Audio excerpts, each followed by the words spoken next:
This is Andi Purewal for ID Boxing. I am joined by the savage Alen Babic over Zoom. Alen, it's always a pleasure. How are you? Thank you, brother. Very good, very good. Perfect, living the boxing life, sparring life, it's been good to me, and just sparring every day, training twice a day and relaxing. That's it. It's obviously a very exciting chapter in your career at this moment in time, Alen. I know you're up in Morecambe, currently sparring with the Gypsy King ahead of his fight with Fury-Chisora next week. Before we delve into that, let's get an update from yourself. What's the latest?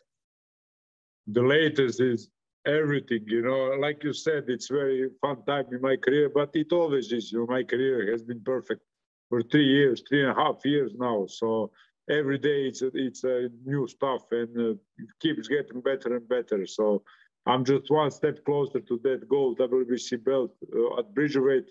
I'm pursuing that for some time now. So WBC ordered a fight between me and Ryad Merhy. How's you say?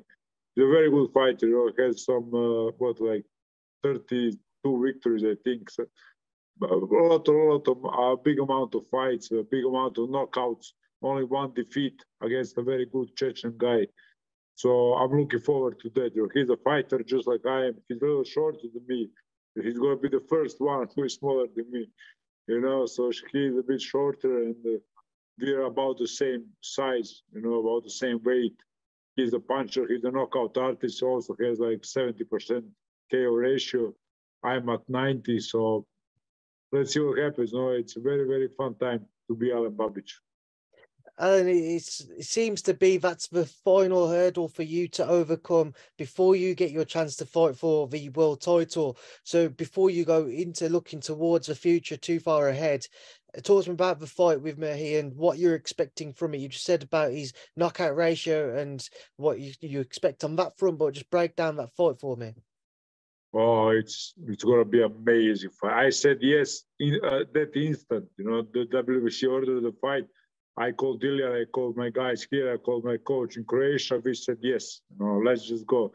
I don't even care who it is because, I don't like that politics in boxing. I just want to fight, and it's been far too long with other. This year only one fight, and that's not good for me. It's not good for my mind. I want to fight all the time. I have so much to give to boxing, and I just hope it's been all worth it. I've been sparring for 4 months now, so I'm as ready as I can be. I've been sparring the Gypsy King, so I don't think I'm ever going to be ready in my life, And the Ryad Merhy, I hope he's ready. He looks good. He has like 32-1, something like crazy stats, and I don't know, some 20 knockouts.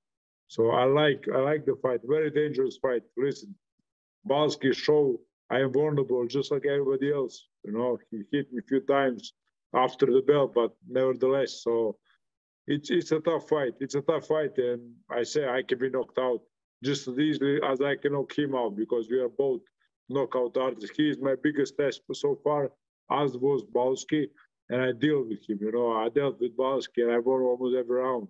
I think I won 8 of those 10 rounds, so I passed my biggest test already. So this is another big test. I had so many tests, that. Eddie Hearn tests me all the time. Every single of my fight was a test, but I passed them all. And I don't see this going any different. Alen, when do you expect to have a date in place then? When are you hoping to have this fight lined up for you to step back between the ropes? Well, listen, my manager, my brother Dillian Whyte, is having a fight right now, like this week. So, of course, he's not going to go search for my fight. But as soon as that fight is over, I expect him to manage that, and I hope we're going to get a fight date very soon, very soon. But like I said, they ordered it to be done. So everything, Ryad said it's okay. He want to fight the first guy that's not running. He's a man. I respect him for that. And we need to fight by the end of February, I think, something like that. So we have mere 3 months window to put that fight in. I'm ready now. He says he's ready now. So let's make it a fight by the Christmas time. I'm ready right now. That was going to be my next question. You mentioned it should be done by February. Usually, January is a quiet month in the boxing world. So, theoretically speaking, would you expect a show to go ahead just before Christmas where you'll be able to have that fight? Exactly. That's exactly what I expect, around 20, maybe 4th, 25th. It can be on Christmas Day, you know, as long as I'm concerned, that's my best Christmas. It would be my best Christmas ever. As every single of my last 3 birthdays were in boxing, you know, I want everything to be covered in boxing, you know, until I start to my family and stuff, and it's going to be different. So right now, I'm totally committed to boxing, you know, so I would like to have Christmas and the New Year's Eve and the next birthday and everything in the boxing, you know. Alen, just moving away from yourself, we've mentioned you're in Morecambe, sparring Tyson Fury. What has the experience been like? It's been amazing. Listen, there is one experience I will never forget. That is the first Dillian Whyte Cup. And nothing can compare to that. When he told me he's going to manage me out of nothing, I was an amateur, broadcast amateur boxer, and he said he's going to manage me, put me in on the mature show. So there is no comparison to that. But other than that, this was being my second best time of the life, you know, because that's how I look at these camps. I love them. I love this job as a sparring partner. I love it, you know. I said to Fury, I can do every single day, I'll do 10 rounds with him. And he knows that every single day for this. He gave me this beautiful apartment. My lady Savage was here for 7 days. My friend got here. My other friend got here. So it's just been a blessing to be in this camp. You know, it's really beautiful, beautiful job, beautiful job. What's it like to share the ring with him? Oh, it's another big experience. Listen, Fury is such a guy. He doesn't even mention his fight, which is in like 10 days. It's crazy. It's not even mentioned. We just hang around like buddies, you know. We talk a lot. We have two trainings a day, so we see a lot of each other. You know, like 5 hours a day we are together. And he's very cool. We talk about all the things. I ask him millions of questions. I hope I'm not like being too much, you know, but I just want to know everything. I just want to know everything about him because I think he's a special man. He's truly a special. I wouldn't say a special boxer. I would say a special man, different, like Muhammad Ali was. You could just feel the aura around this man is different. And I asked him, did you really think you're going to retire? You know, when he retires and unretires. And he said, I really do, but I can't live without boxing. And I really believe him, you know, and I couldn't live without boxing, let alone Tyson Fury. Where is he from me, you know? So I really believe what he said to me, and I believe every word he says, you know, and he knows I'm here. I'll do 20 rounds a day, 30 rounds if he wants, because he's been so good to me, and thank him for that. I made some lifelong friends in this camp. Alen, can you break down the actual sparring for me as to how, we know your style and what you bring, but with Tyson, he can box on the back foot, he can box on the front foot, he can change it up completely. How did he approach it?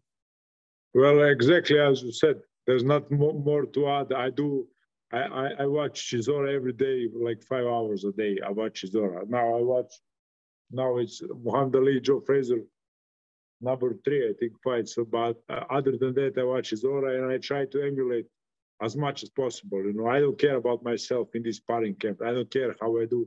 I just want him to be satisfied with what I'm providing. You know, I am a sparring partner here. I'm not a fighter. I'm not a savage. I'm not nothing. I'm a sparring partner, and I think I'm the best at what I do because I gave him my all. You know, I don't care about nothing else while I'm here. Only about him and beating Chisora. So I watch a lot of Chisora, and I try to emulate Chisora in sparring partner in sparrings. And he does his thing. You know, he's special. He does all that you saw in Wilder fights, in every single fight of his.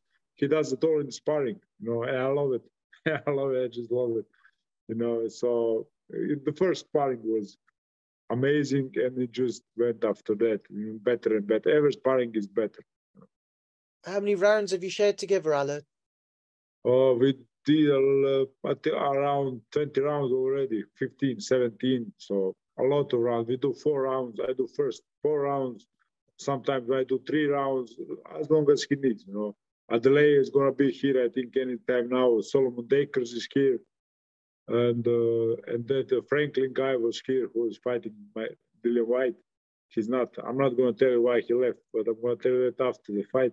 So, you know, everything is good. Everything is good. He's very happy with the sparrings. He does some 8, 10 rounds, 12, whatever, you know, whatever coach Sugar Hill tells him. It's interesting you mentioned Jermaine Franklin there, because it was one of the things I wanted to ask you about. Of course, I know he's been in and around that camp as well, and I was going to ask if you cross paths. Evidently, you have. What was it exactly then that made him want to step away from Morecambe? What did you say? Step away from what? From Morecambe, from the area, from Tyson? No, you know I can't tell you that. Andi Purewal, you know I can't tell you that. Don't be like that. I'm going to quit now. Bye-bye. No, it's good, but listen, I'm Team Dillian. Team Dillian forever. And Tyson Fury knows that.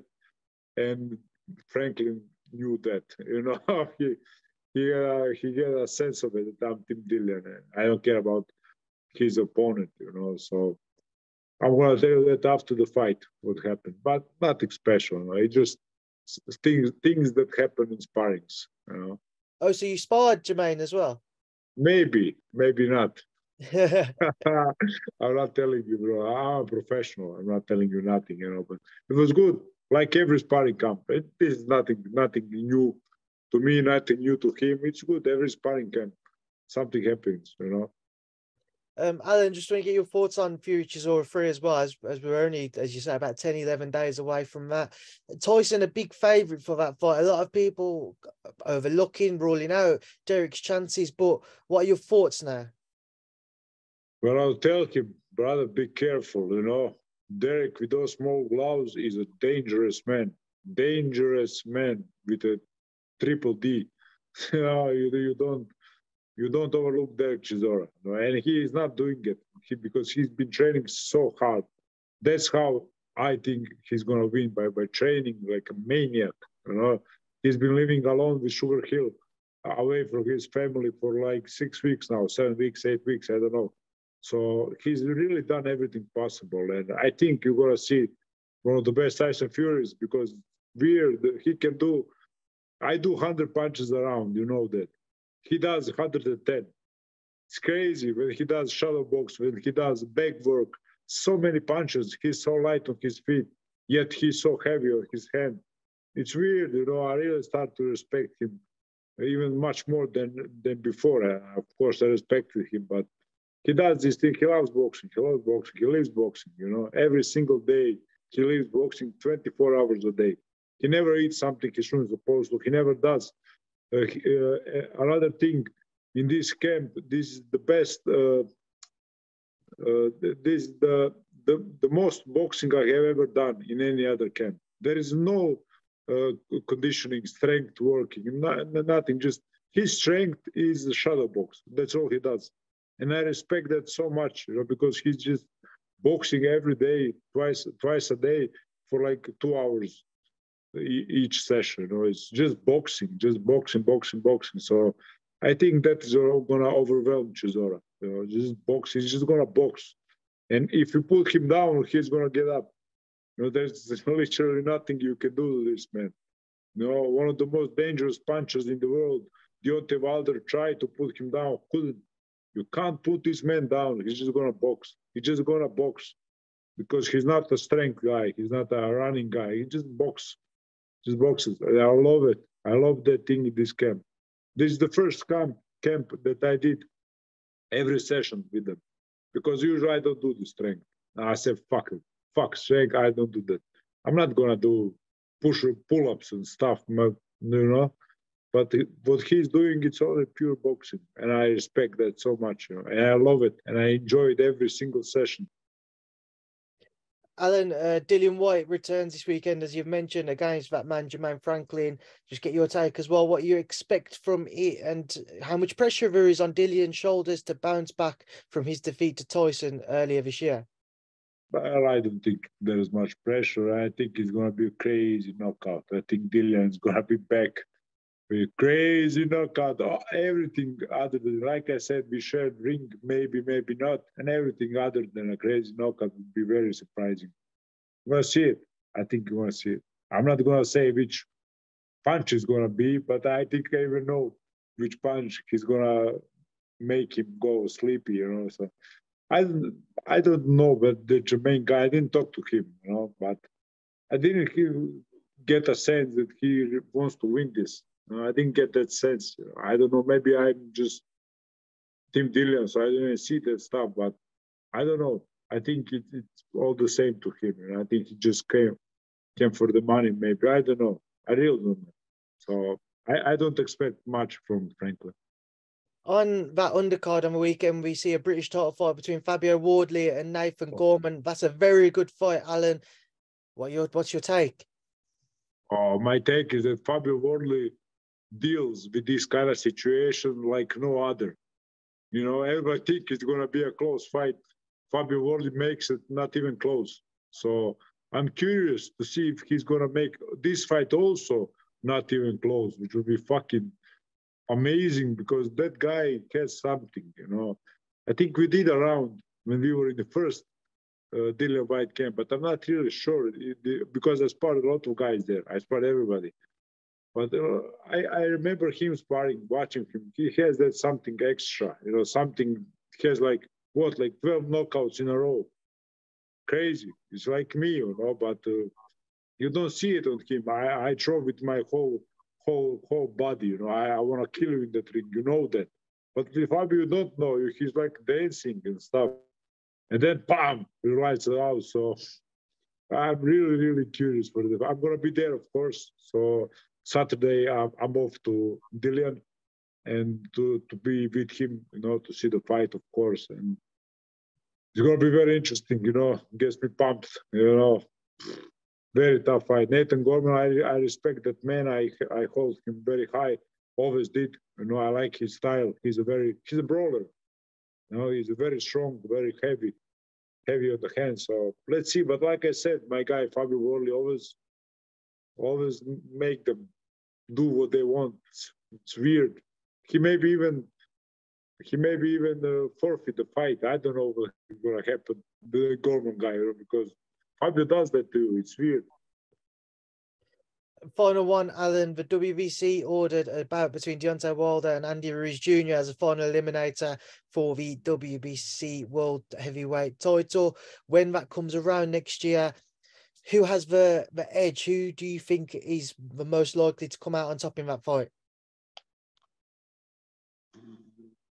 Yeah, man, listen, you saw what Deontay Wilder did his last fight. You know, that stuff of nightmares, fucking nightmares. The nightmare got to the nightmares from Deontay Wilder. So I don't know, really. I think, well, yeah, I wasn't prepared for this question, but if you ask me like this, I think Wilder is going to knock Ruiz out, which is strange because Ruiz has a good chin. He's a Mexican warrior. But I think Wilder's going to knock him out, and I think everybody want to see Fury Wilder 4. Why not? You know, I'm going to see Fury Wilder 16 if it happens. So everybody want to see that fight, and I think Fury and Ruiz is not that good of a fight. I think, but I think Wilder and Fury 4 is another perfect fight. So I hope Wilder deals with Ruiz and go again with Fury. Obviously, there's a lot to go. There's a lot to happen rather for that to come around because we saw the IBF order Filip Hrgovic next up to face Alexander Usyk, which could kind of put on hold any chance on seeing the Fury Usyk undisputed fight. What are your thoughts on that? Obviously, Filip Hrgovic, somebody you've been mentioned to potentially fight yourself one day. Do you think he's ready for a potential world title fight? No. What can I say? I don't think he's ready, and I don't think people want to see it, to be honest. I think people want to see Fury and Usyk. I want to see Fury and Usyk. I don't want to see Hrgovic and Usyk. I don't know. That guy, you know how my history with him was. You know, I don't care really what happens to him. Because he's a Croat, I've always supported him. We come from the same country, the same city. We live 100 meters from each other. So he will have my support in the end, after all I say, but I don't want to see Usyk and Hrgovic. I want to see Fury and Usyk for the undisputed. So fuck the IBF. Throw it in the trash and go fight Fury. I don't know. I don't know what's going to happen. Like, I'm not good in boxing politics, you know. So maybe I start to be good after I capture the belt, but I don't need to be good right now because they don't care about me. I don't care about them. WBC cares about me, so I care about WBC. You know, IBF never called me. IBF never said, "Oh, Savage, you're doing good things." No, fuck you. They say nothing good to me, so I don't care about the belts. I want to see Fury Usyk, like all of us want to see. So if Hrgovic snatches that fight, he's gonna make a lot of men angry, a lot of boxing community guys angry, you know. So I don't know. It will happen what will happen. It's boxing politics. I'm not gonna talk about it. Right, Alen, we will leave it there now. Leave to enjoy the rest of your day. I appreciate you stopping by to do this interview. Thank you for speaking to me in ID Boxing. Thank you, brother. Thank you, brother. See you soon. Wherever you call, I'm here.